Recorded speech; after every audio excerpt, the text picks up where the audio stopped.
Today on Keeping It Real. I was about 14 years old when I was first introduced to drugs. How was I introduced to drugs?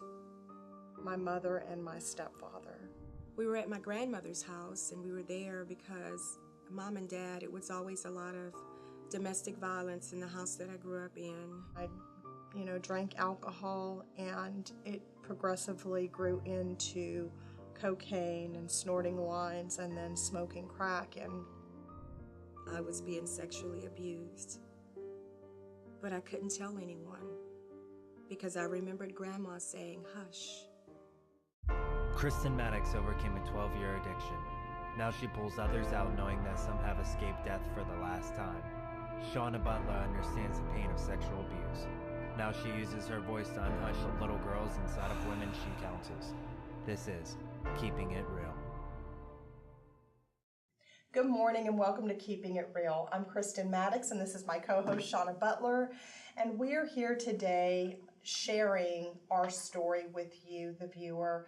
Everybody has a story, and today we're going to be sharing one part of what the Lord has really brought us through and brought us out of, and I'm going to be sharing about addiction. Right. And I'll be sharing about childhood sexual abuse and how that affected my life. I know our testimonies we have a long list of issues that we've been through, but we're going to take one part of that testimony today just to share with our viewers, because we feel like you all have been so dedicated in tuning in and watching the show. And so we feel like it's time for us to open up and let you know where we've came from, the things that God has brought us through. And this is not an easy show for us. Chris and I was just talking right before we came on, and we were saying it's so easy to tape with anybody else, with the guests on, and talk about their issues, but it's really hard to be able to talk about our own issues.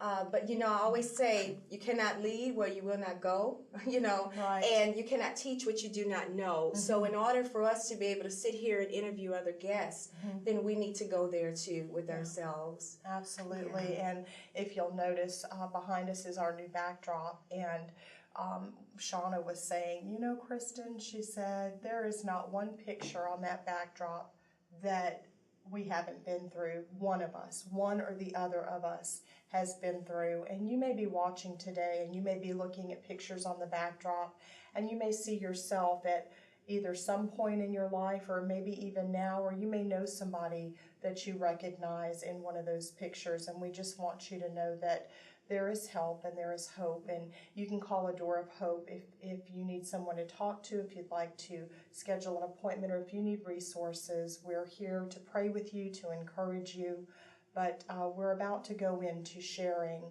very personal, taking you all the way into where the traumas in our life started and how the Lord brought us out of that when we return. Today, girls will die as a result of drug overdose, abuse that went too far, and even suicide. A Door of Hope provides free services to girls and women. If you or someone you know needs help, call us today. I'm Pastor Philip Pimlott, and this is my wife Kelly, and we want to extend a special invitation for you to come and visit us at Heartsease Family Life Church. Heartsease is a safe place for you and your family, a place where life starts, love happens, and purpose is revealed. Our church is located at 12112 Florida Boulevard, and our services are Sunday mornings at 9 and 11 and Wednesday evenings at 6:45. For more information, check out our website, hflc.us. Welcome home. My name is Tamara Evans, and I'm the proud owner of Tamara Cleans, a locally owned and operated residential and commercial cleaning company, where we specialize in custom cleans for your home or office.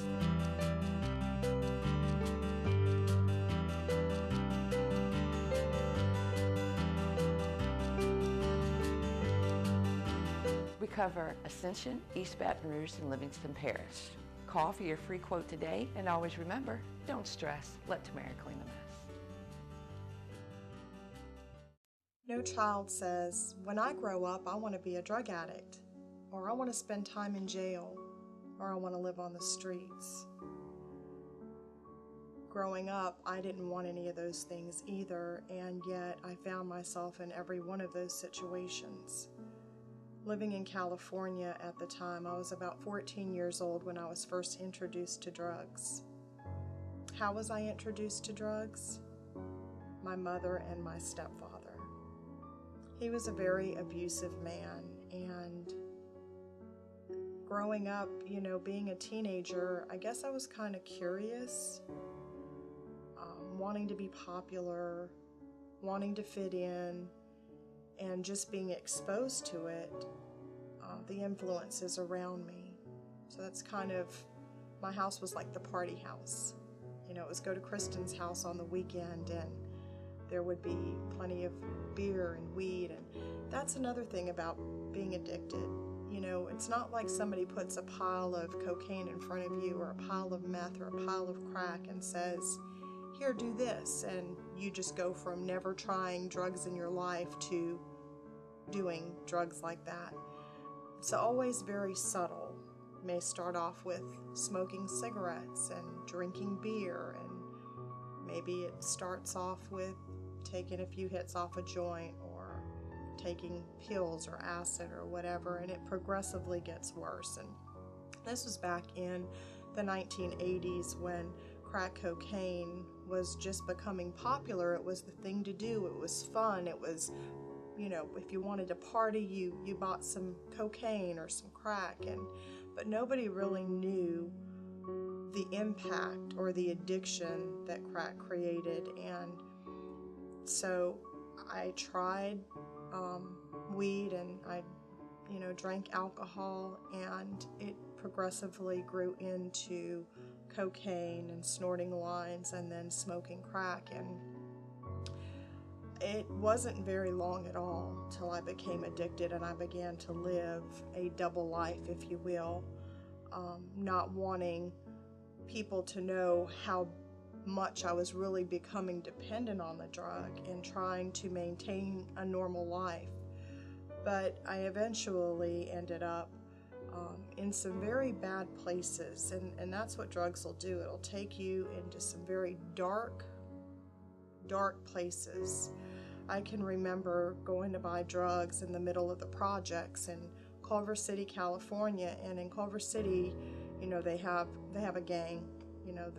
The Culver City gang is against like the Venice gang, and the streets there are very dangerous. And there were times where I remember one night in particular, it was in the early morning hours. Me and my cousin went to go get some dope, and when we came out of the apartment, there was a man with a bandana around his face hiding in the bushes, and he had a knife, and he came after us, and I ran back towards the house, but my cousin ran the wrong way, and he ended up getting him on the ground and was about to stab him because he wanted the dope.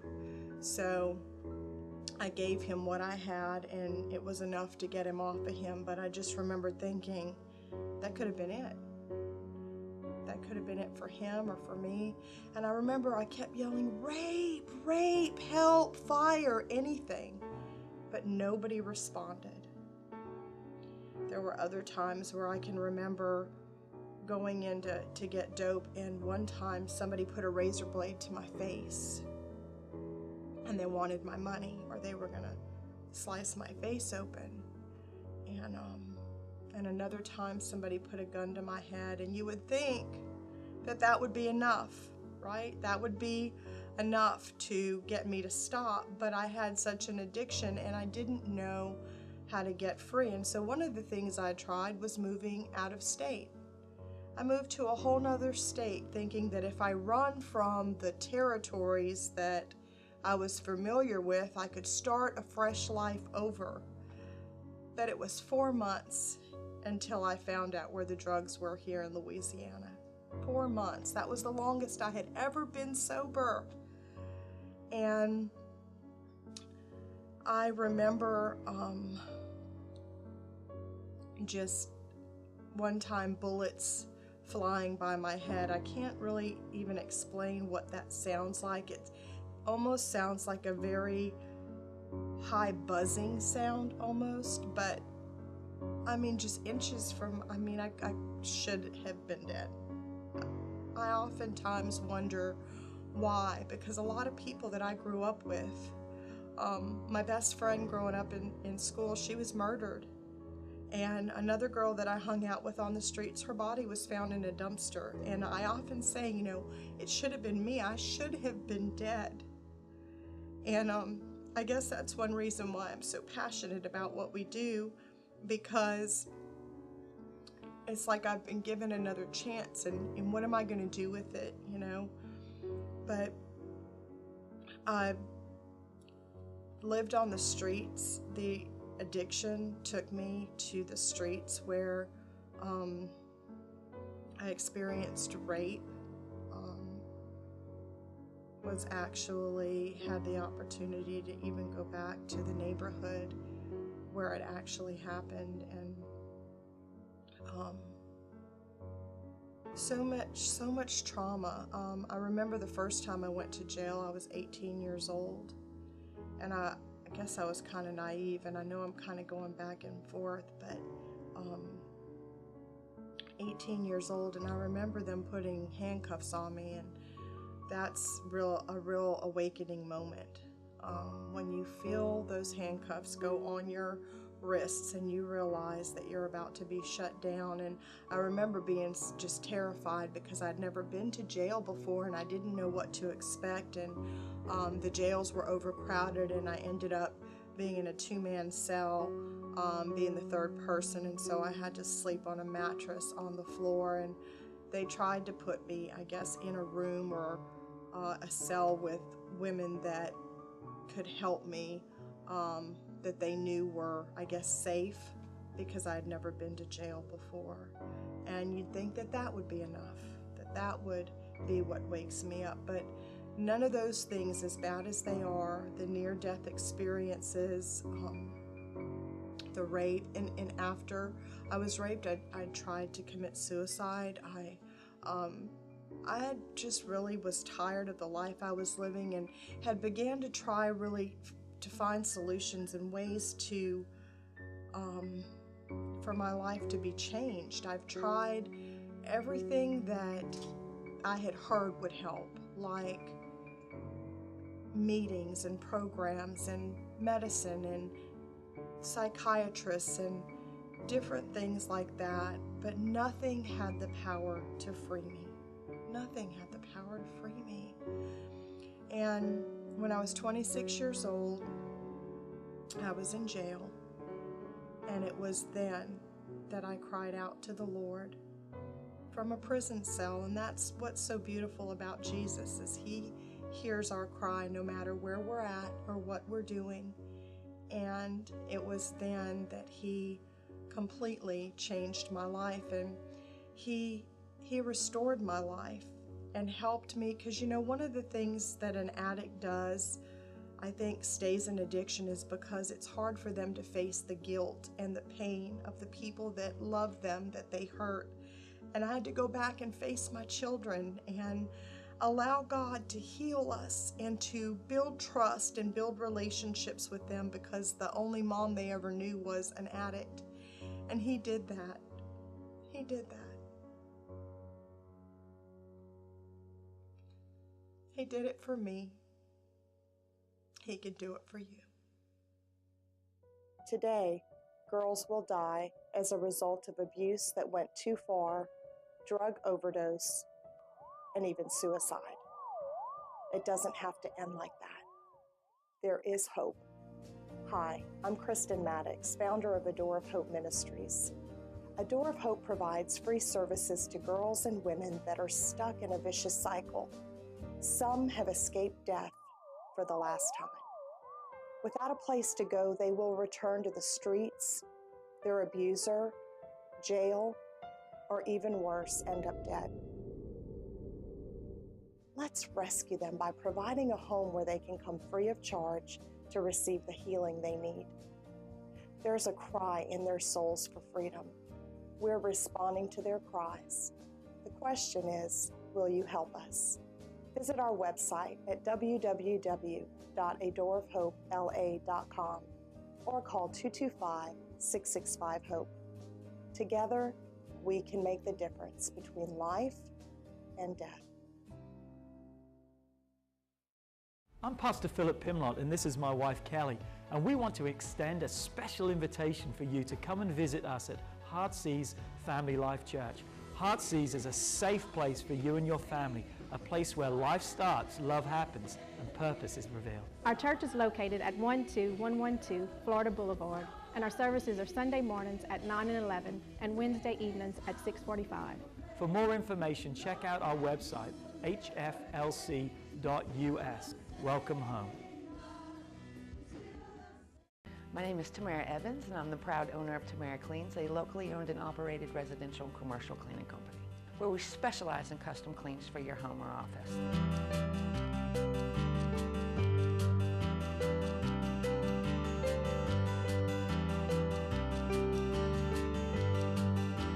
We cover Ascension, East Baton Rouge, and Livingston Parish. Call for your free quote today, and always remember, don't stress, let Tamara clean the mess. It all started at age 2. We were at my grandmother's house, and we were there because Mom and Dad, it was always a lot of domestic violence in the house that I grew up in. And so to get away from it, we would leave and run across the pasture to my grandmother's house. Well, this particular night, we were at my grandmother's, and I was in this bed, and I can remember the bed just like it was yesterday. It's this really, really tall bed with big, big, thick mattresses. And I was laying there sleeping. And I remember my uncle coming into the room. And I just remember him putting something on me. I remember seeing him unzip his pants and lay something on me. Even though I was around 2 or 3 years old, it just didn't feel right. My uncle was an alcoholic, so he did a lot of things that didn't feel right. I remember jumping off of the big bed and running into the kitchen and looking for my grandmother. And I remember seeing my grandmother, and I said, "Grandma, Grandma." And I said, "Uncle put his thing on me." And she said, "What?" I said, "He put his thing on me." I don't really know why I called it a thing. I didn't really know what it was at that age. But somehow I knew it wasn't supposed to be on me. I remember my grandmother asking him about it when he came into the room by her, but he told her it wasn't true, and I guess she believed him. And at that point, she looked at me and she said, "Don't ever say that again." That day, I learned how to hush. It was just a shh. My voice was taken. From that day forward, many different things happened to me sexually. At my grandmother's house, it was my uncle that abused me sexually. At home, it was the man that worked for my dad. And at school, which really, really could have been one of my only outlets, it was the janitor that sexually abused me. And everyone that did this to me, I didn't tell because my grandmother said not to. I really don't think my grandmother thought that it was okay for someone to sexually abuse me. Now I don't think that because I'm older, and looking back in life, I just think that at that time, when things happened in the family, you just didn't tell about it. So I think it was just my grandmother just maybe trying to protect the family. I don't think she really wanted me to be abused, but she didn't know how to handle it herself. A lot of things happened, Mom and Dad, they ended up getting a divorce because the abuse continued on and on. And when they did get a divorce, my dad had really beat my mom to a pulp one night. He had beat her so bad that she was unrecognizable to her own mother. And so that was the night my mom thought, this is it. I can't go back to him. I had mixed emotions about it because I did love my dad. but I didn't want to see him beat my mom again. So they divorced, and it was just Mom and us 3 girls that lived together. Well, at that point, Mom felt like, she had to try to make ends meet.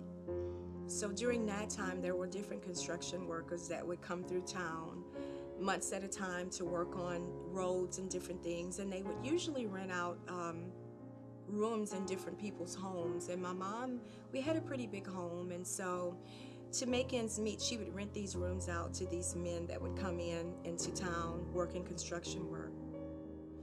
For me, this was the worst decision that my mom could have ever made. At that time, every sick, dirty, nasty, perverted man that rented a room for my mom also ripped me of my innocence. Day in and day out, I was being sexually abused. But I couldn't tell anyone because I remembered Grandma saying, "Hush." It was very hard during that time just for me to live life. I remember at age 12 feeling like I can't take this anymore. I have to do something. I have to get out of here. But there was nowhere to go. So the only thing I could think about doing is committing suicide. I just thought, committing suicide could be better than what I was going through. I didn't know Jesus at the time, so I felt like I didn't have any help. During that time, I just remember waking up one night and going to my mom's medicine cabinet and taking out all of the medicine that was in the cabinet, and I just started swallowing. And I swallowed and swallowed, and I just remember my eyes getting heavier and heavier and my eyelids closed. And I thought I was gone, but I woke up in the hospital, having my stomach pumped, and just wondering, why didn't you just let me die? I remember the doctors saying to me, if you try this again, we're going to put you in a mental hospital. And I just thought, before I took the medicine, I thought, if I don't succeed in dying tonight, maybe somebody else will have a voice for me. Maybe they will see that something is going on here. This is a 12-year-old girl and she's trying to commit suicide. Maybe somebody will ask questions and will find out that something is happening to me. But there wasn't a voice there for me, and mine was still hushed. After that happened, I started really being rebellious. I felt like, if nobody else cares, then I don't care either. I started searching for love in all the wrong places. I met this guy at age 15 that I thought truly loved me. Ended up pregnant, and I'd say a couple of months later, ended up at an abortion clinic. My life was just crazy and out of control from the sexual abuse. Couldn't even think clear. I aborted that child, and that was something that I had to live with for the rest of my life. After that happened, when I was about 16, I went to live with my dad, which was not a good choice either, because Dad was still being abusive to the woman that he was with now at that time. One night, Dad got really angry, and I don't know if I just reminded him of my mom or not, but he got so angry and so mad at me. I don't even remember what it was about, but he beat me like he used to beat my mom. He beat me so bad. I didn't even know if I would be able to get up the next day to go to school. It was just that bad. And I just remember that next morning waking up from in the corner on the floor where I slept and having bruises and cuts and bruises, and I was swollen everywhere from my dad beating me. And I remember getting up, and I couldn't even put stockings on or anything, and I went to school that day. And I decided I couldn't live like that anymore. I decided to run away from home, and I ran away with this guy that I had met. He was about 21. He slept with me every night. I was 16. It was rape. From there, it was just continual sexual abuse. I was able to get out of that situation and get my life back on track. It was nobody but the grace of God. At in between age 30 and 33, Another sexual abuse, I was raped by my stepbrother. That was hard for me. It was very hard because I was now an adult and I felt like it was my fault. I felt like I should not have been at his house. I felt like everything that happened was my fault, but it really wasn't. God has healed me from the sexual abuse that I've been through. He's brought me a long way, but I had to let him do it. I had to allow him to remove those layers that was in my life.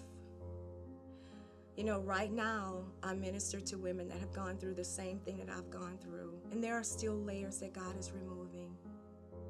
But I'm telling you, God can free us. He can free us from those chains of abuse, no matter what that abuse is. And I just thank God that I'm able to tell my story today because God freed me from the abuse. Do you have a story? Send your personal story to info@adoreofhopela.com for a chance to be selected as a guest on the morning talk show, Keeping It Real.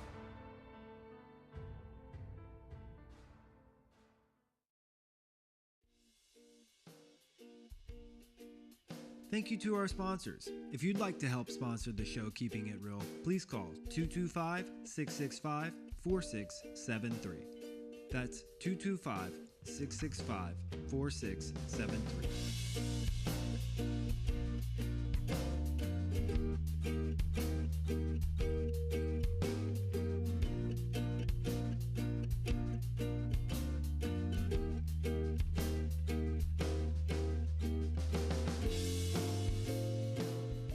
If you'd like to help sponsor the show Keeping It Real, please call 225-665-4673.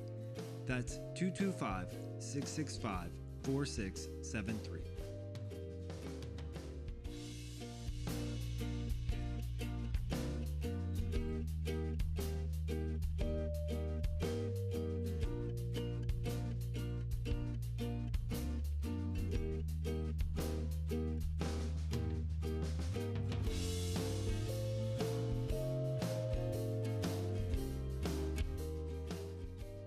If you'd like to help sponsor the show Keeping It Real, please call 225-665-4673. That's 225-665-4673.